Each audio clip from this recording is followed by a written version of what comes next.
আসসালামু আলাইকুম বন্ধুরা, তোমাদের একটা জিনিস দেখাই। সাথে থাকো, সাথে থাকো। দেখো দেখো একটা জিনিস।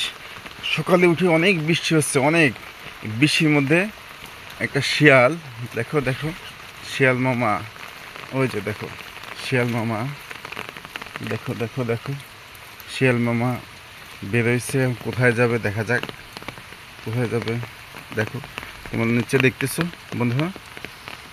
এই যে দেখো, এই যে শিয়াল মামা আমাকে দেখতেছে। আমি যে ওর গতিবিধি ফলো করতেছি ও বুঝতেছে, ঠিক আছে। হ্যাঁ হ্যাঁ, বাড়ির মধ্যে ঢুকে যাচ্ছে। হ্যাঁ হ্যাঁ, বাড়ির মধ্যে হাঁস মুরগি ছাগল সামনে পাইলে তো শেষ। ওই ভিতরে বাগানে ঢুকে গেল, এই যে এই বাড়ির পাশেই ওই বাগানে ঢুকছে। সারাটা রাত ধরে মানে সম্ভবত বৃষ্টিতে ভিজছে। দেখো সকালবেলা এই যে বকগুলা দেখছো, বকগুলা খাবারের খোঁজে সকাল সকাল বেরিয়ে গেছে। মাঠে কিন্তু অনেকগুলো বক আছে, হয়তো তোমরা অত দেখা যাচ্ছে না ভিডিওতে, ঠিক আছে। রিজিকের মালিক আল্লাহ। যাই হোক, সবার জন্য শুভকামনা। আসসালামু আলাইকুম।